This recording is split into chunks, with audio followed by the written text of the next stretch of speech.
കുറച്ച് വ്യത്യസ്തമായിട്ട് ചെയ്തെടുക്കുന്ന ഒരു മുട്ട ഗ്രേവിയുടെ റെസിപ്പിയാണിത്. ഇതിൽ തേങ്ങ അരയ്ക്കുന്നില്ല, തേങ്ങാപ്പാൽ ചേർക്കുന്നില്ല. ഒരുപാട് ഗരം മസാലയുടെ അതിപ്രസരം ഇല്ലാത്ത ഒരു മുട്ട ഗ്രേവിയാണ് ഇത്. ചപ്പാത്തിക്കും പൂരിക്കും ഉപ്പുമാവ്, പത്തിരി, പുട്ട് എല്ലാത്തിനും പറ്റിയ നല്ലൊരു ഗ്രേവിയുടെ റെസിപ്പിയാണ്. എങ്ങനെ ചെയ്തെടുക്കുന്നതെന്ന് നോക്കാം. കടായിൽ ഒരല്പം എണ്ണ ഒഴിച്ചിട്ടുള്ളൂ. എണ്ണ ചൂടായതിന് ശേഷം തീയെ നല്ലവണ്ണം കുറച്ച് വയ്ക്കുക. ഒരല്പം കാശ്മീരി മുളക് പൊടി ചേർത്തിട്ടുണ്ട്. ഇതിലോട്ട് ഒരു 5 മുട്ട പുഴുങ്ങിയതാണ് ചേർത്തിട്ടുള്ളത്. കുറഞ്ഞ തീയിൽ തന്നെ ഏകദേശം 1 മിനിറ്റ് നേരത്തോളം ഇതുപോലെ മുട്ടയൊന്ന് ഇളക്കി ഇങ്ങനെ ഉരുട്ടി ഒന്ന് കിടക്കുക. ഈ മുളക് പൊടിക്കകത്ത് ചെറുതായിട്ടൊന്ന് റോസ്റ്റായി കിട്ടാൻ വേണ്ടിയാണ്. ആ മുളക് പൊടി ഒട്ടും കരിഞ്ഞു പോകരുത്. മുട്ടയെല്ലാം എടുത്ത് മാറ്റി വയ്ക്കാം. വീണ്ടും അതേ കടായി വെച്ചിട്ടുണ്ട്. കുറച്ച് എണ്ണ ഒഴിക്കുക. ഇനി ഒരു സവാളയാണ് എടുത്തിട്ടുള്ളത്. കനം കുറഞ്ഞ് അരിഞ്ഞെടുക്കുക. ഇനി എണ്ണയിൽ നല്ലവണ്ണം ഒന്ന് ബ്രൗൺ ആകുന്നത് വരെ ഈ സവാള ഒന്ന് വഴറ്റിയെടുക്കണം. നമ്മൾ സാധാരണ ബിരിയാണിക്കൊക്കെ ചെയ്യാറില്ലേ, അതേ അളവ് വരെ വഴറ്റിയെടുക്കണം. ഉപ്പ് ചേർക്കാതെ വേണം വഴറ്റിയെടുക്കാനായിട്ട്. ഉപ്പ് ചേർക്കുവാണെങ്കിൽ ആ ചെറിയ ചെറിയ സവാളയുടെയൊക്കെ പീസുകളുണ്ടല്ലോ, അത് പെട്ടെന്ന് കരിഞ്ഞു പോകും. നല്ലവണ്ണം ഇളക്കി കൊടുക്കുക. കരിഞ്ഞു പോയി കഴിഞ്ഞ് കഴിഞ്ഞാൽ ഇതിൻ്റെ ടേസ്റ്റേ ആകെപ്പാടെ മാറിപ്പോകും. ഇതാ കറക്റ്റ് പരുവത്തിൽ ആയിട്ടുണ്ട്. ഇത് കൂടുതൽ ബ്രൗൺ ആകരുത്. ഇനി ഗ്യാസ് ഓഫ് ചെയ്തിട്ടുണ്ട്. സൈഡിലോട്ടൊന്ന് വടിച്ചെടുക്കുക. എണ്ണയൊക്കെ ഒന്ന് പ്രസ് ചെയ്തൊന്ന് മാറ്റിയതിന് ശേഷം മിക്സിയുടെ ജാറിനകത്തോട്ട് ഈ സവാള മാറ്റാം. അടുത്ത സ്റ്റെപ്പ് ചെയ്യാനായിട്ട് ഈ എണ്ണയും യൂസ് ചെയ്യാം. മിക്സിയുടെ ജാറിനകത്തോട്ട് മാറ്റിയിട്ടുണ്ട്. ഇതൊരല്പം ഒന്ന് തണുത്തതിന് ശേഷം ഇതിലോട്ട് കശുവണ്ടി ചേർക്കുകയാണ്. ഒരു 7 എണ്ണമാണ് ചേർത്തിട്ടുള്ളത്. 6 7 ചേർത്താൽ മതി, ഒരുപാട് ചേർക്കണ്ട ഈ ഒരളവിന്. ഇനി ഇതിലോട്ട് 1 സ്പൂൺ പെരിഞ്ചീരകം കൂടി ചേർക്കാം. കൂടെ തന്നെ ഒരു ചെറിയൊരു കഷ്ണം പട്ടയും ചേർക്കുക. പട്ട ഒരുപാട് ചേർക്കരുത്. ഇതൊരു ചുരുണ്ട പട്ടയുണ്ടല്ലോ, അതുകൊണ്ടാണ് ഒരുപാടുള്ള പോലെ തോന്നുന്നത്. ഒരുപാട് ചേർത്ത് കഴിയുമ്പോൾ അതിൽ ആ പട്ടയുടെ ടേസ്റ്റ് ഇങ്ങനെ കുത്തുന്ന പോലെ തോന്നും. അതുകൊണ്ട് വളരെ കുറച്ച് ചേർക്കുക. ഇത് വെള്ളം ചേർക്കാതെ തന്നെ ആദ്യമേ ഒന്ന് പൊടിച്ചെടുത്തോണ്ട് വരാം. അതിനുശേഷം വെള്ളം ചേർത്ത് നന്നായിട്ട് അരച്ചെടുക്കാം. അരയാൻ ആവശ്യമുള്ള വെള്ളം ഒഴിക്കുക. നല്ല ഫൈനായിട്ട് അരച്ചോണ്ട് വരാം. ഇതിനി അങ്ങോട്ട് മാറ്റി വയ്ക്കാം. വീണ്ടും അതേ കടായിൽ ആ സവാള വറുത്ത എണ്ണയുടെ കൂടെ ഒരല്പം എണ്ണ കൂടെ ഒഴിച്ചിട്ടുണ്ട്.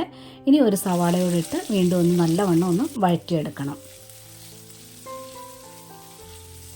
വേഗം വഴന്ന് കിട്ടാനായിട്ട് വേണമെന്നുണ്ടെങ്കിൽ ഇതിലൊരൽപ്പം ഉപ്പ് ചേർക്കാം. ഞാനിതിലിപ്പോൾ ചേർത്തിട്ടില്ല. ഈ മുട്ട ഗ്രേവി 5 അല്ലെങ്കിൽ 6 മുട്ടയ്ക്കുള്ള ഒരു അളവാണ്. സവാള നല്ലവണ്ണം വഴന്ന് വന്നിട്ടുണ്ട്. ഇനി ഇതിലോട്ട് ഒരു 3 പച്ചമുളകാണ് കനം കുറഞ്ഞ് അരിഞ്ഞ് ചേർക്കുക.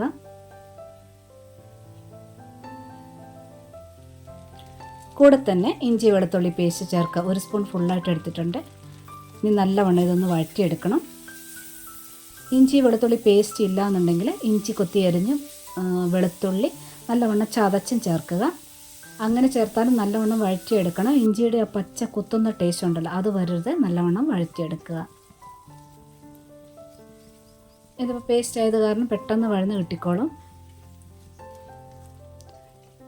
ഇത് നല്ലവണ്ണം ആയിട്ടുണ്ട്. ഇനി ഇതിലോട്ട് പൊടികൾ ചേർക്കണം. തീയ് നല്ലവണ്ണം കുറച്ച് വയ്ക്കുക. ഇനി മല്ലിപ്പൊടിയാണ് ചേർക്കുന്നത്. ഏകദേശം ഒരു 1.25 സ്പൂണോളം മല്ലിപ്പൊടി ചേർത്തിട്ടുണ്ട്.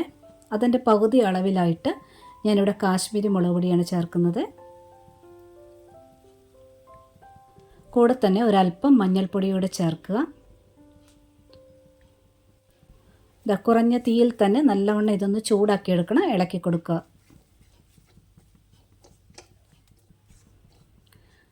പൊടിയൊന്നും ഒട്ടും കരിഞ്ഞു പോകരുത്. നല്ലവണ്ണം ഇത് ചൂടായിട്ടുണ്ട്. ഇനി ഇതിലോട്ട് ചേർക്കേണ്ടത് മീഡിയം സൈസ് 2 തക്കാളിയാണ്. നല്ല പഴുത്ത തക്കാളി ചേർക്കുക. കനം കുറഞ്ഞ് അരിഞ്ഞ് ചേർക്കുക. ഒന്ന് ഇളക്കിയെടുക്കുക. ഈ പൊടിയുള്ളത് കാരണം തക്കാളി ഇങ്ങനെ വഴന്ന് കിട്ടാനായിട്ട് കുറച്ച് താമസം ഉണ്ടാകും. അതുകൊണ്ട് പെട്ടെന്ന് വഴന്ന് കിട്ടാൻ വേണ്ടി ഒരു 1/2 ഗ്ലാസ് വെള്ളം ഇതിൻ്റെ കൂടെ ചേർക്കുക. ഒരു 1/2 ഗ്ലാസ് വെള്ളം ഒഴിച്ചാൽ മതിയാവും. ഇത് ഗ്രേവിക്ക് വേണ്ടിയല്ല ഒഴിക്കുന്നത്. ആ പൊടിയുടെ പച്ച ടേസ്റ്റ് മാറി കിട്ടണം. കൂടെ തന്നെ തക്കാളി ഒന്ന് വെന്ത് കിട്ടണം. അതിന് വേണ്ടിയാണ്. ഇനി നല്ലവണ്ണം ഒന്ന് മിക്സ് ചെയ്തെടുത്തതിന് ശേഷം ഇങ്ങനെ ഇളക്കിക്കൊണ്ടിരിക്കേണ്ട ആവശ്യമില്ല. ലോ ഫ്ലെയിമിലിട്ടതിന് ശേഷം ഇതൊന്ന് ചേർത്ത് വെച്ച് ഒന്ന് മൂടി വെച്ച് വേവിച്ചാൽ മതിയേ.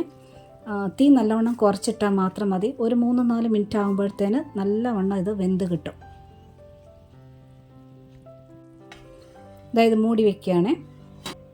ഒരു 3-4 മിനിറ്റ് ആകുമ്പോഴത്തേന് ഇത് നല്ലവണ്ണം തക്കാളിയൊക്കെ വെന്ത് നല്ല എണ്ണയൊക്കെ തെളിഞ്ഞിട്ടുണ്ട്. ആ പൊടിയുടെ പച്ച ടേസ്റ്റൊക്കെ മാറിയിട്ടുണ്ട്. ഇതാ മസാലയൊക്കെ ഇങ്ങനെ സൈഡ് ഇങ്ങനെ വിട്ട് വരുന്നത് കണ്ടോ. അപ്പം ഇങ്ങനെ മൂടി വെച്ചാൽ മതി. നമ്മൾ ഇളക്കിക്കൊണ്ട് കുറേ നേരം നിൽക്കേണ്ട ആവശ്യമില്ല.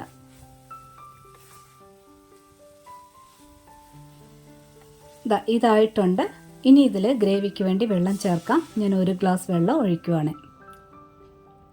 അതിൻ്റെ കൂടെ തന്നെ അരച്ചു വെച്ചിരിക്കുന്ന പേസ്റ്റ് കൂടെ ചേർക്കാം.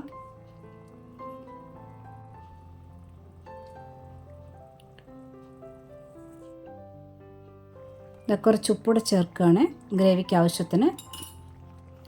ഇനി നല്ലവണ്ണം മിക്സ് ചെയ്ത് നോക്കിയതിന് ശേഷം കുറച്ചുകൂടെ വെള്ളം ചേർത്താൽ മതി വേണമെന്നുണ്ടെങ്കിൽ. ഇതിന് ഈ മസാലയെല്ലാം നല്ലവണ്ണം യോജിക്കാൻ വേണ്ടി ഒരു 5-6 മിനിറ്റ് നേരത്തോളം തിളപ്പിക്കേണ്ടി വരും. ആ തിളയ്ക്കുന്ന സമയം കൊണ്ട് ഈ ഒരളവിലാണെന്നുണ്ടെങ്കിൽ ഒരുപാട് തിക്കായിപ്പോവും. അതിന് 1 ഗ്ലാസ് വെള്ളം കൂടി മിക്സിയുടെ ജാറിനകത്ത് ഒഴിച്ചിട്ടുണ്ട്. അതുകൂടി ചേർത്ത് ഇളക്കാം. അപ്പോൾ കുറച്ച് ലൂസായിട്ട് കിട്ടിയിട്ടുണ്ട്.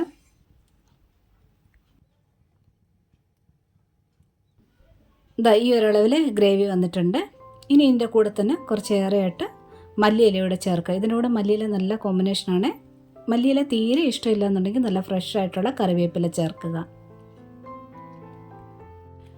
ഇനി ഇതെല്ലാം കൂടെ നല്ലവണ്ണം യോജിക്കാൻ വേണ്ടി ഒന്ന് തിളപ്പിച്ചെടുക്കണം.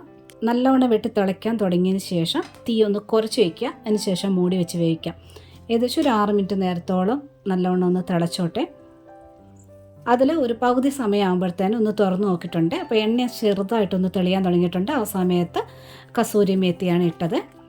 കയ്യിൽ നല്ലോണം ഒന്ന് ഞെരടിയിടുക. കസൂരി മേത്തി ഓപ്ഷനിലാണ്, ഉണ്ടെങ്കിൽ ചേർക്കണം. ചേർത്ത നല്ല ടേസ്റ്റും കൂടിയാണ്. കസൂരി മേത്തി എപ്പോഴും ലാസ്റ്റിലായിട്ട് ചേർക്കുക. ഇനി ഒരു 3 മിനിറ്റ് നേരത്തേനും കൂടി തിളച്ചാൽ മതി.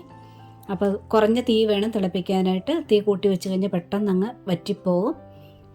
മുട്ടയെല്ലാം ഓരോന്നായിട്ട് പെറുക്കിയിട്ടിട്ടുണ്ട്. ഇനി ഇതിലോട്ട് കുറച്ചുകൂടി മല്ലിയില ചേർക്കാം. മുട്ട ചേർത്തതിന് ശേഷം ഒരു 3 മിനിറ്റോളം അങ്ങനെ തിളക്കട്ടെ. മൂടി വെച്ചോ മൂടി വയ്ക്കാതെയോ അങ്ങനെ വിടുക. കുറേശ്ശായിട്ട് എണ്ണ തെളിയാനായിട്ട് തുടങ്ങും. കളർ ഒന്നുകൂടി ഡാർക്കാവും ഗ്രേവിയുടെ. ഒരു ടിപ്പ് കൂടി പറയുകയാണ്. ഇതിനകത്ത് തക്കാളിയുടെ പുളി അനുസരിച്ച് കറിക്ക് പുളി കൂടുതലായിട്ട് തോന്നുകയാണെന്നുണ്ടെങ്കിൽ ഒരു 1/4 സ്പൂൺ പഞ്ചസാര ചേർത്താൽ മതി. നല്ല ബാലൻസ് ആവും, നല്ല ടേസ്റ്റ് ആവും. കറി നല്ല പാകത്തിന് തിക്കായിട്ടുണ്ട്. കുറച്ചുകൂടി ഡാർക്കായിട്ടുണ്ട്. എണ്ണയൊക്കെ നല്ലവണ്ണം തെളിഞ്ഞിട്ടുണ്ട്. ഗ്യാസ് ഓഫ് ചെയ്യുക. നല്ലൊരു മുട്ട ഗ്രേവി ഇവിടെ റെഡി ആയിട്ടുണ്ട്. ഇതുപോലെ ട്രൈ ചെയ്ത് നോക്ക്. പിന്നെ ഇഷ്ടപ്പെട്ടിട്ടുണ്ടെങ്കിൽ ആ ലൈക്ക് ബട്ടൺ ഒന്ന് പ്രസ് ചെയ്ത് സപ്പോർട്ട് ചെയ്യാൻ മറക്കരുത്. സബ്സ്ക്രൈബ് ചെയ്യാതെ കാണുന്നവരുണ്ടെങ്കിൽ ഒന്ന് സബ്സ്ക്രൈബ് കൂടെ ഒന്ന് ചെയ്തേക്കണേ. നോട്ടിഫിക്കേഷൻ ബെൽ ബട്ടണിൽ ഓൾ ഓപ്ഷൻ ഒന്ന് എനേബിൾ ആക്കിയിടാനും മറക്കല്ല. ഒരുപാട് സ്നേഹത്തോടെ താങ്ക്സ് ഫോർ വാച്ചിങ്.